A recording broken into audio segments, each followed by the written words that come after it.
E aí, bom dia, galera. Vou esperar um pouquinho aí o povo entrar. Vocês têm um minutinho entre um professor e outro, né? Para pegar uma água e tudo mais. Então eu espero.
Beleza. Como é que vocês estão aí, galera? Vamos dar continuidade ao nosso trabalho. A partir daqui, a gente está organizando como é que vamos fazer, assim, em relação a slides, essas coisas. Mas primeiro a gente tem um combinado que é o seguinte: a gente vai se encontrar sempre nas quartas e sextas e está relacionado à história geral e daí história do Brasil. Eu vou trabalhar com vocês essas duas frentes, na verdade nas quartas-feiras. A gente vai sempre falar da história do Brasil e nas sextas-feiras eu vou tirar dúvidas de vocês de história geral. O ensino está disponibilizando para vocês as videoaulas de história geral do professor Edir, e aí a gente organiza direitinho esse processo e tudo. E aí eu tiro dúvidas de vocês. Na verdade, hoje, por exemplo, que é o nosso primeiro encontro, caso vocês tenham dúvidas das nossas listas, a lista um e 2 que vocês fizeram, provavelmente, vocês podem botar aqui. Copia e cola a lista aqui no chat. Não tá desligado, não. Cristiele. Vê se o teu tá ok aí.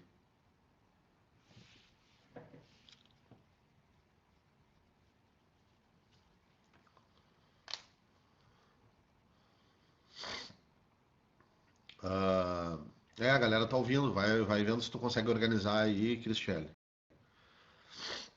O que eu ia dizer pra vocês? Ah, então é isso, tá? Caso vocês já tenham dúvida aí, por exemplo, fizeram as listas um e 2, vocês botem aqui no chat, vamos testar. Se algum de vocês tem, peguem as listas que vocês estão fazendo e o nosso caderno, né? Peguem aí o caderno da história do Brasil, que assim que vocês não tiverem dúvida, a gente vai vendo como é que funciona esse processo de tirar dúvidas assim. A gente vai dando continuidade, né? Conversando, reorganizando os nossos estudos. Mas vamos ver, algum de vocês aí tem dúvida dos exercícios que vocês fizeram nas listas um e 2 de História Geral e do Brasil, tanto faz. Então, nossos encontros de sexta serão encontros de tira dúvida, tá? Onde alguns exercícios eu vou sugerir, eu vou fazer questão de fazer, os que eu achar essenciais e muito importantes da nossa lista. E, e na quarta-feira a gente vai ver o conteúdo da história do Brasil. A história geral vocês vão vendo os vídeos encadeados do professor Edir, a partir de onde ele estava, né? Dando uma continuidade no trabalho com ele. E aí a gente vai, eu vou sanando, vou ajudando vocês nesse processo de estudo. E aí? Alguém tem alguma dúvida para tirar? Na verdade, todos os exercícios que vocês estiverem fazendo, vocês podem colocar aqui, né? Caso tenha feito alguma prova, algum exercício na internet e não tenha entendido, pode jogar aqui.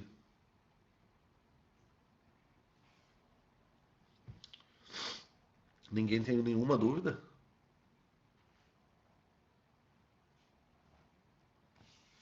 eu ver aqui vocês. Eu ainda não conheço por nome. Todos, né? Só alguns.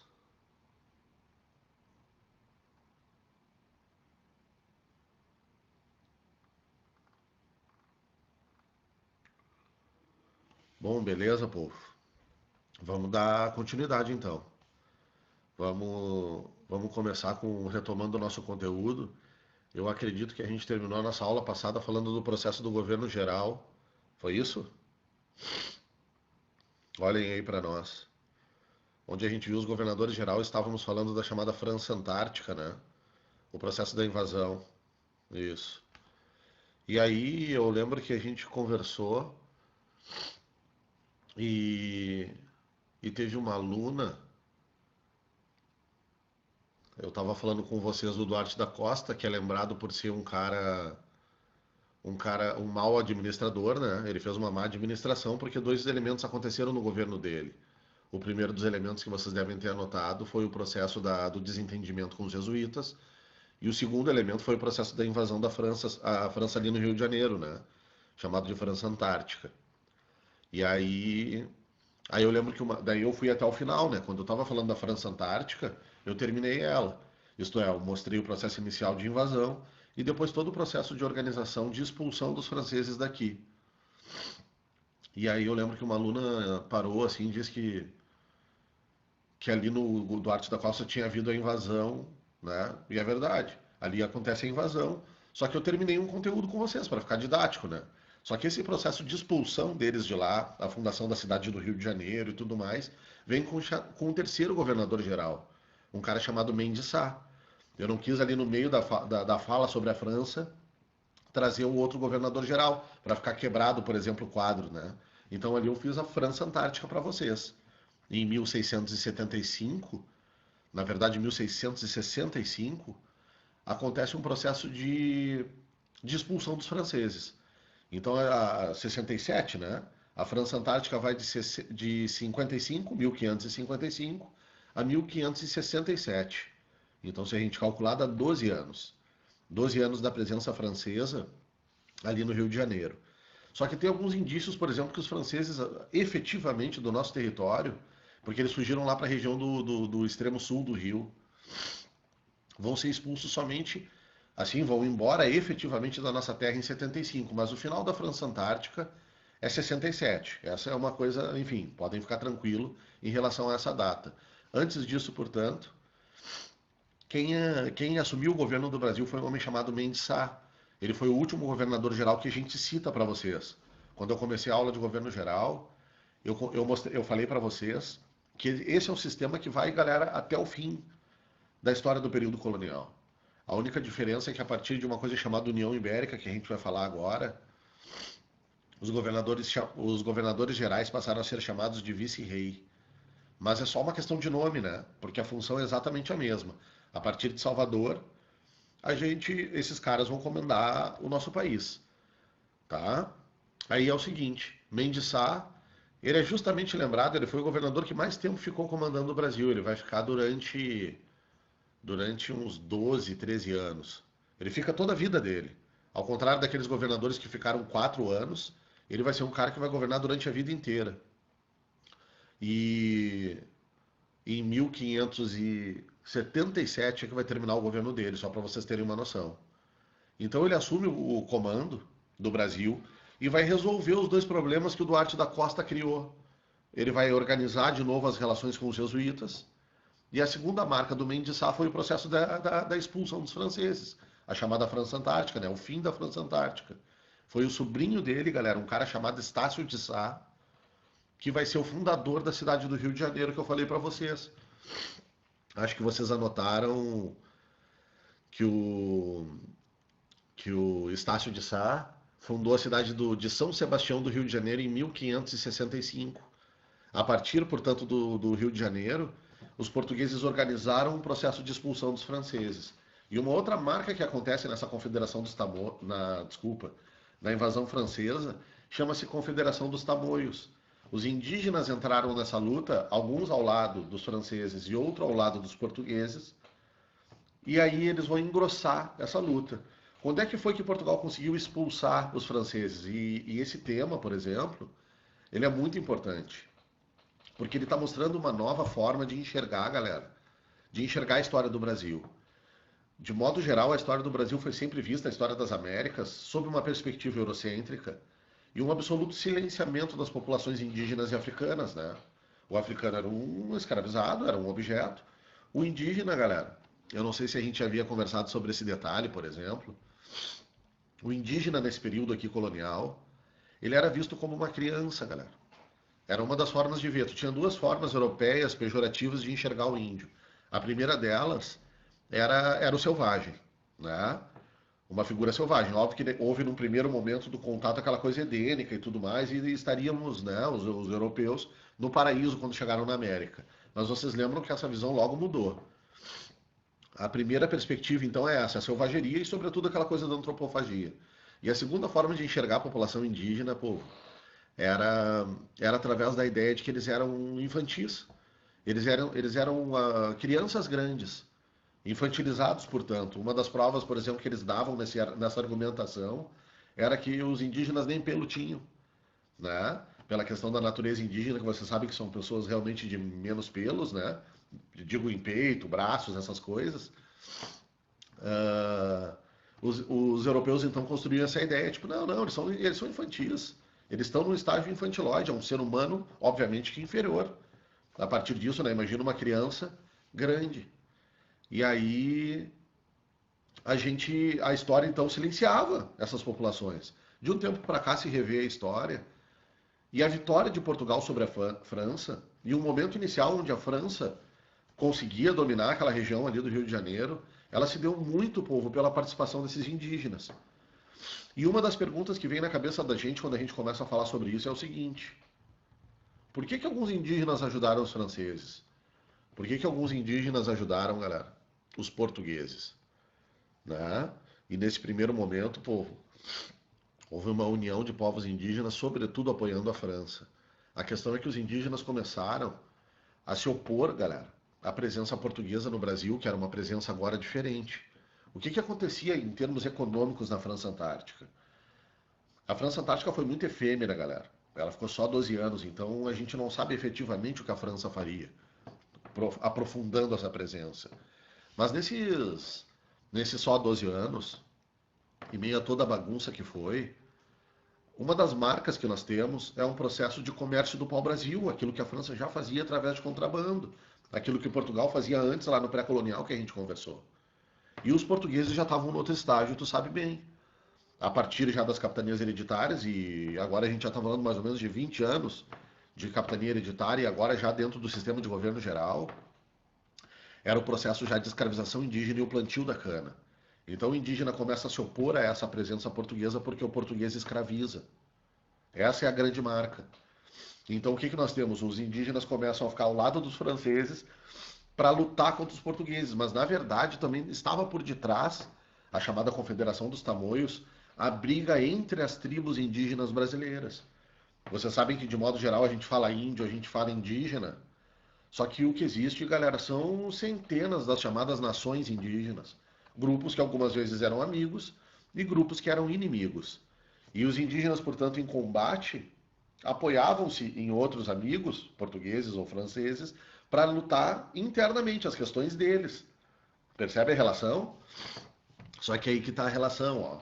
Os jesuítas, através do domínio do Tupi, galera, começaram a persuadir e trocar por favores e relações de poderes com os indígenas e conseguiram desmanchar a Confederação dos Tamoios. Como assim, senhor?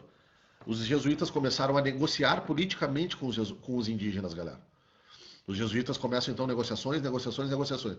Em que termos negociações? Por exemplo, galera, a região de Niterói foi toda cedida a um cacique indígena. Aquela região, os portugueses acordaram com eles, o negócio é o seguinte: essa região é de vocês, vocês fiquem absolutamente livres, nós não entraremos nessa região, vocês terão absoluta independência. Faça, galera, um acordo entre indígenas e portugueses. E isso aqui que é o novo que eu falei para vocês. Ao longo de uma história, tu vem aqui e diz: ah, Portugal reproduziu a Europa aqui no Brasil. Negativo, galera. Foi uma relação extremamente profunda, imbricada, tensa e, sobretudo, sincrética, onde coisas vão se misturando e se desenvolvendo, não somente em relação aos indígenas, em relação, inclusive, à própria cultura africana. Mas nesse caso aqui a gente está falando de índio, e essa é a história que a gente está conversando agora. Quando for a hora de a gente falar das populações africanas, eu vou mostrar para vocês o quanto essas relações também penetraram no que é a brasilidade. E é isso que somos. Esse povo sincrético, sobretudo desses três grandes grupos, europeus, indígenas e africanos. Então o que acontece? A Confederação dos Tamoios e a persuasão dos tamoios em relação aos portugueses é que levou esses indígenas a apoiar Portugal e aí a expulsão dos franceses. Olha só que interessante. Então nunca mais se esqueçam desse protagonismo indígena na construção da história, desculpem, na construção da história do Brasil. Absolutamente essencial. Beleza até aqui?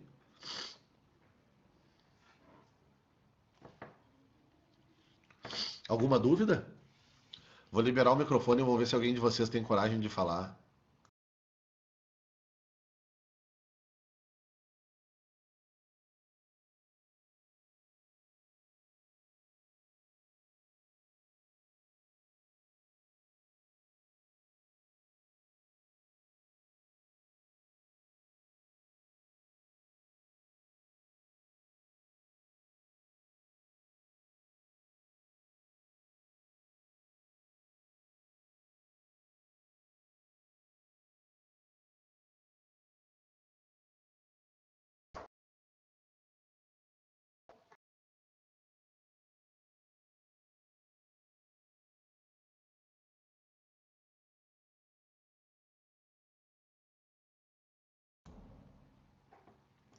Bah, imagina, ninguém fala. Isso é sacanagem, hein? Só eu que estou aparecendo aqui na câmera. Tive que tomar banho, me vestir. Vocês devem estar tudo na cama tirado, né? Deixa eu ver aqui. Sor, só uma coisa. Então os indígenas ajudaram mais os franceses? No início, sim. No início, sim. A verdade, tu tem que pensar que tinha um grupo indígena que era, que era amigo dos portugueses. São chamados de tupis. Os tupis, eles sobretudo foram amigos dos portugueses. Enquanto os chamados tamoios, é chamado daí Confederação dos Tamoios, enquanto os tamoios eram amigos dos franceses. Havia dois grupos indígenas. Num primeiro momento, era muito forte esse processo e, sobretudo, a França estava muito forte. Ficou difícil para Portugal a vitória sobre os franceses, apoiado por esses índios, mas percebe, tinha indígena lá do lado dos portugueses. Entende? Até que os jesuítas portugueses começaram a persuadir os indígenas no lado da França. E esses caras vêm para o lado de Portugal, e aí a vitória ficou muito mais fácil. Entenderam a relação?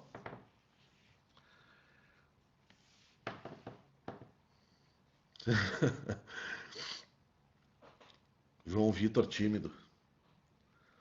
Pô, isso é sacanagem, hein? Vamos organizar isso daí nas aulas de sexta, povo. Eu quero ver vocês falando comigo, hein? Não é só pelo chat.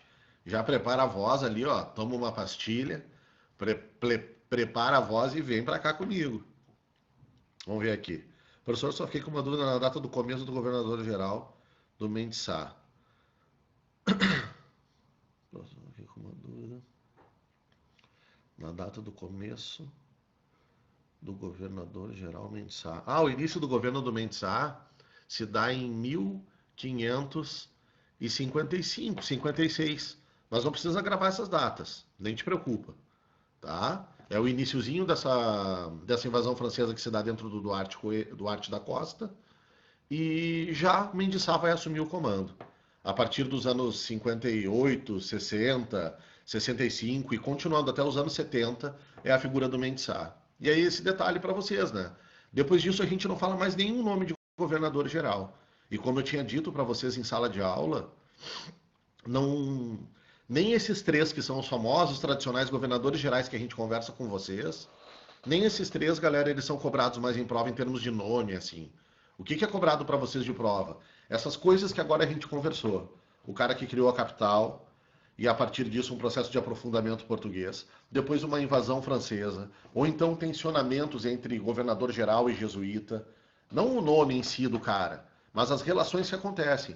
A França Antártica, e aí o processo de fim dessa França Antártica, os testes de hoje em dia, e hoje em dia eu digo para vocês assim, ó, Os últimos 10 anos de URGS, galera. Não é hoje, tu entende? Vocês sabem que nós historiadores trabalhamos num tempo diferente, né? Então, porra, nos últimos 10 anos de vestibular, nunca mais apareceu o nome de um governador geral na prova, sabe? Antigamente, as provas de véio lá, tinha essa coisa, o que que Duarte da Costa fez? O que que, sabe?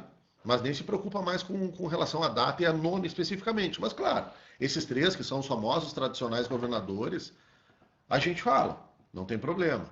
Só que tem isso, né? Pensa agora, imagina, a gente está falando de 1577, galera.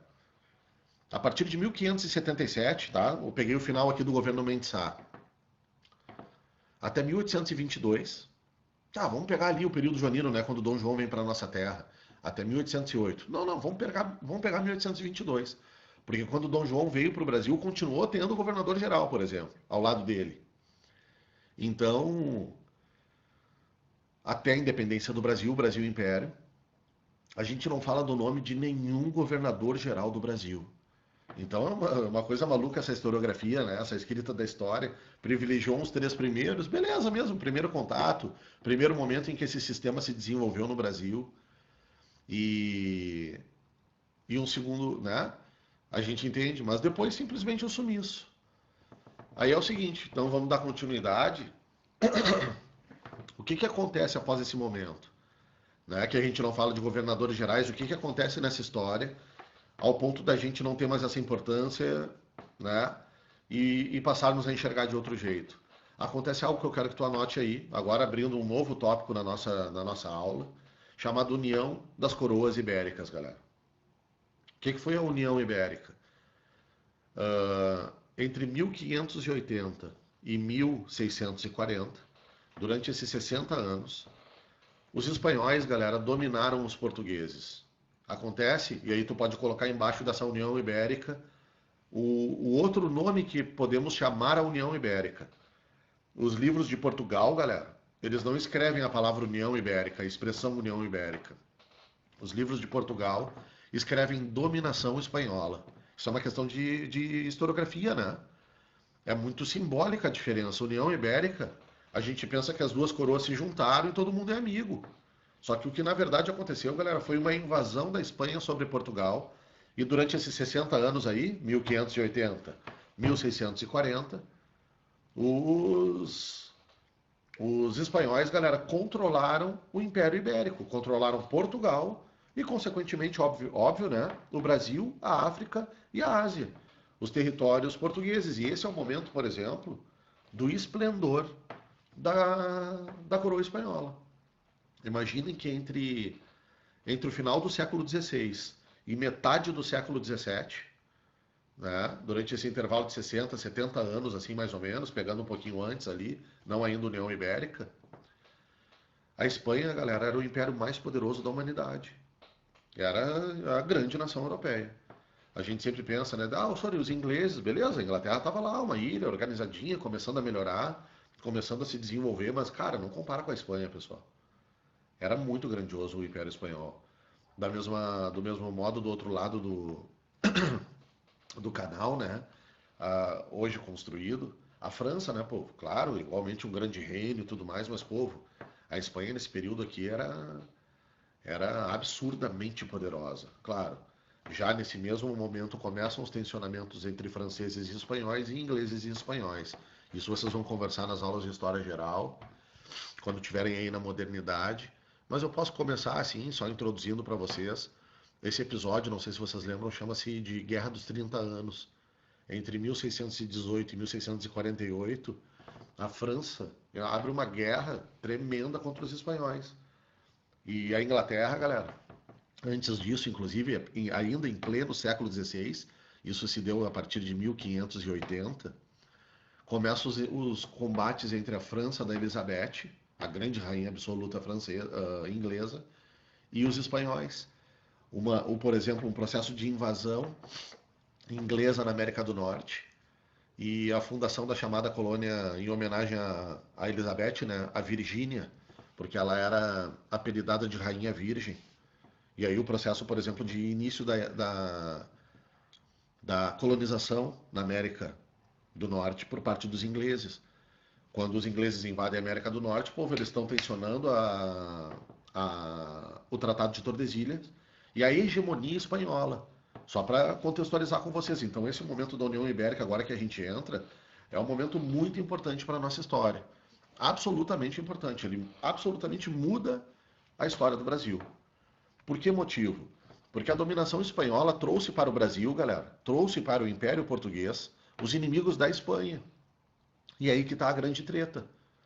Entenderam agora? Então fechamos aquele nosso bloco ali de governo geral. Isso vai continuar existindo dentro do Brasil e nada vai mudar. Como assim nada vai mudar? No sentido de que a gente vai continuar plantando açúcar, né? Fazendo açúcar, vai continuar escravizando indígenas ou então, sobretudo, o africano. Nesse primeiro momento vai haver uma continuidade. Agora vocês vão entender que vai haver uma mudança. E essa mudança não tem a ver com a dominação espanhola. Teoricamente, a dominação espanhola, galera, seria a continuidade. Seria, né? Bom, beleza, continua a vida como se nada tivesse acontecido, só que agora o rei da Espanha é o rei de tudo. Só que muitas coisas vão acontecer que vai mudar essa história. A gente já fala sobre isso. A questão é a seguinte: por que aconteceu isso? O que foi que houve, galera? Dom Sebastião, rei de Portugal, ele era um rei fortemente movido por ideais, galera, por ideais, vamos dizer assim, contra-reformistas. Não te esquece, né? Pensa lá na tua aula de barroco agora, pensa na tua aula lá de literatura. E tu sabe que agora, nesses anos 1600, está rolando o barroco no Brasil. A famosa arte da contra-reforma. E, óbvio, antes desse barroco, né? Dom Sebastião está antes, mas somente para te trazer esse espírito, para tu entender, ele era um cara fortemente embebido, galera, em ideais religiosos católicos. Na verdade, a gente diz que Dom Sebastião era fortemente um cruzadista, aquela coisa de bater em muçulmano. E ele se mete numa guerra, galera. Ele vai para a região da África e se mete numa guerra, a famosa Batalha de Alcácer Quibir, e acaba morrendo, povo. Em 1578, Dom Sebastião morre numa guerra. Beleza, até aqui nenhum problema. Qual foi o problema? Ele não tinha deixado herdeiro ainda, povo. Dom Sebastião, ele não tinha feito filho, era um cara ainda jovem, ele tinha 27 anos, esse rei, na hora da sua morte. Ele não tinha deixado herdeiro, galera, ele deixou um pepino para Portugal. Né? Se mete numa guerra que não tinha sentido, mas movido por essa coisa de bater em muçulmano, ele vai parar lá. E aí, galera, houve um barulho aqui estranho na minha porta. E aí, povo, ele traz um pepino para Portugal. Que pepino foi esse? Sem deixar herdeiros, o tio dele, famoso cardeal Dom Henrique, assume o comando de Portugal em 1578, com o objetivo direto de escolher um monarca para Portugal. Obviamente que vocês devem imaginar, a gente já conversou um pouquinho sobre isso, as outras casas nobres portuguesas, isto é, as outras famílias poderosas portuguesas, elas se candidatam ao cargo, pelos feitos que fizeram, pelas amizades que tinham com a família Avis, a dinastia que comandava Portugal desde 1385, quando a gente conversou aqui. Lembram da nossa aula sobre a Revolução de Avis, lá, o nosso primeiro encontro? Então essa foi a família que de 1385 até agora, galera. Até agora, 1578, comandou Portugal. E agora, povo, outras famílias se candidataram a assumir o trono lusitano. E a partir, portanto, desse momento, fica um impasse. O cardeal Dom Henrique deveria escolher. Aí surgiu um segundo pretendente, galera. O rei da Espanha. Filipe II de Espanha. Ele pertencia a uma família muito famosa. Deixa eu escrever o nome aqui para vocês, ó.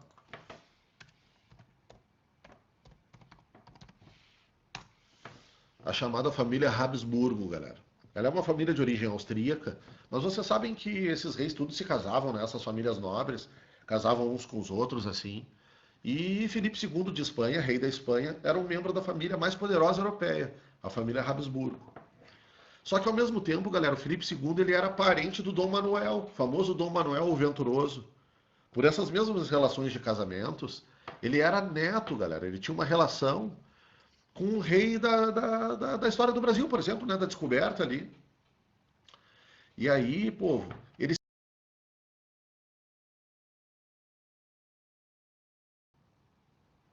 Se a gente começou 11h15, não iríamos até o meio-dia? Acho que sim. Deu uma caída, foi isso?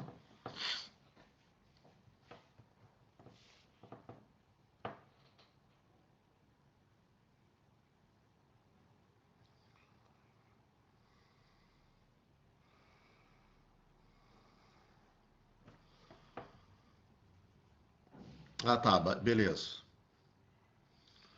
Eu tô me organizando para até as 12 aqui, né, para não invadir o horário do colega. E aí é o seguinte, povo, estão me ouvindo agora? Tá. Aí é o seguinte, ó. ah, Deixa eu lembrar o que a gente estava falando. Ah, Felipe II de Espanha, ele se candidata ao trono lusitano porque ele tem um parentesco com Dom Manuel. Beleza, né? Fica ali, bota o nome dele na fila.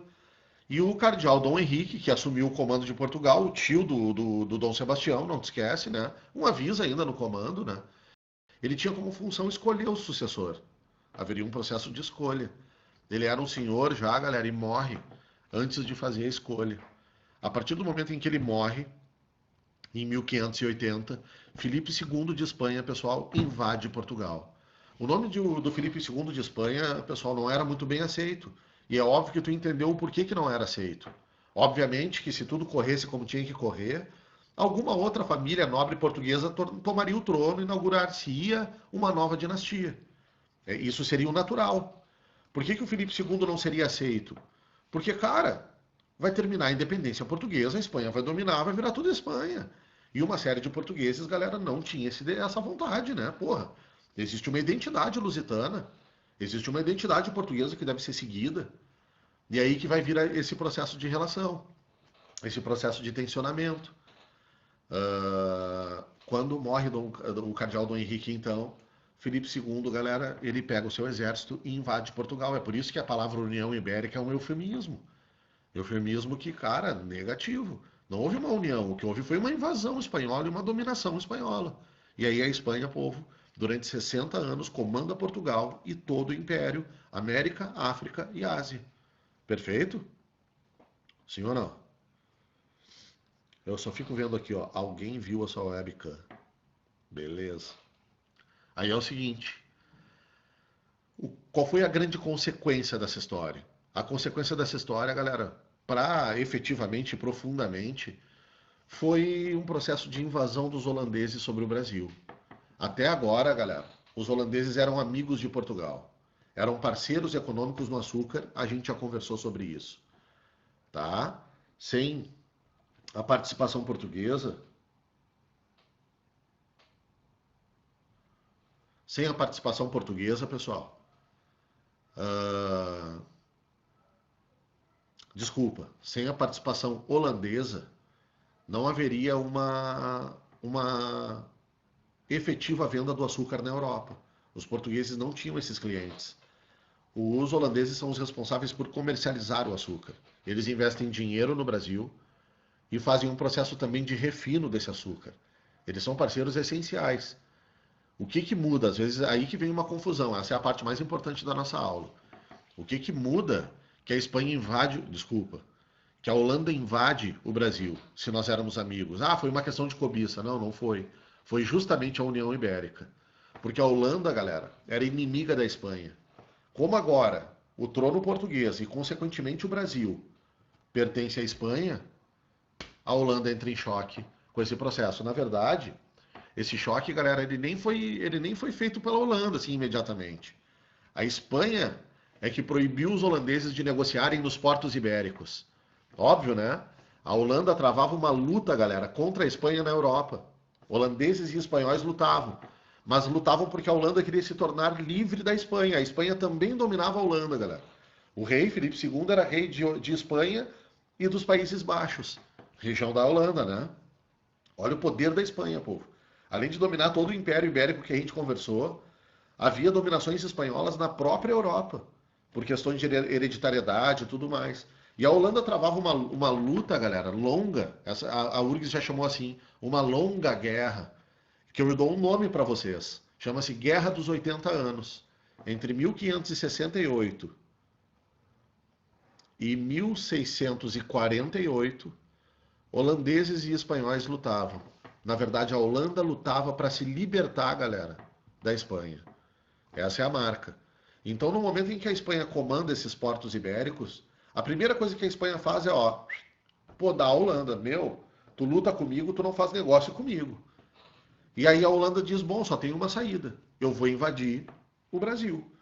Por que a Holanda invade o Brasil? Galera, para retomar o comércio do açúcar, povo. Primeira motivação é essa. Uma primeira motivação tem um caráter absolutamente econômico, né? Retomar o açúcar, que eles tinham investido, que eles lucravam com aquilo lá.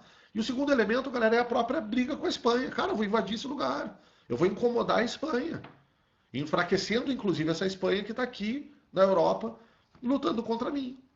E aí o processo da invasão holandesa sobre o Brasil. Para isso eles vão criar uma empresa, galera, chamada Companhia das Índias Ocidentais. E isso vai acabar mudando a nossa história, porque os holandeses vão dominar o Nordeste, tá? Eles vão dominar a região de Pernambuco, e depois eu vou mostrar para vocês na nossa próxima aula. Está terminando agora o nosso encontro, né? O Leandro me avisou aqui que é até às 11h55. Então, só para a gente finalizar o assunto. Os holandeses, portanto, o povo dominam a região ali do Nordeste, e da Bahia para baixo vai continuar sendo uma dominação espanhola, depois portuguesa. E aí vai vir o bandeirantismo, galera. Vem os bandeirantes paulistas, tal, que vai acabar culminando lá no século XVIII o processo do nosso ciclo de mineração. E aí a gente conversa no nosso próximo encontro, beleza? Então preparem, galera, façam os exercícios da lista e preparem para a gente se encontrar aqui na sexta-feira, tá? Um beijo para vocês.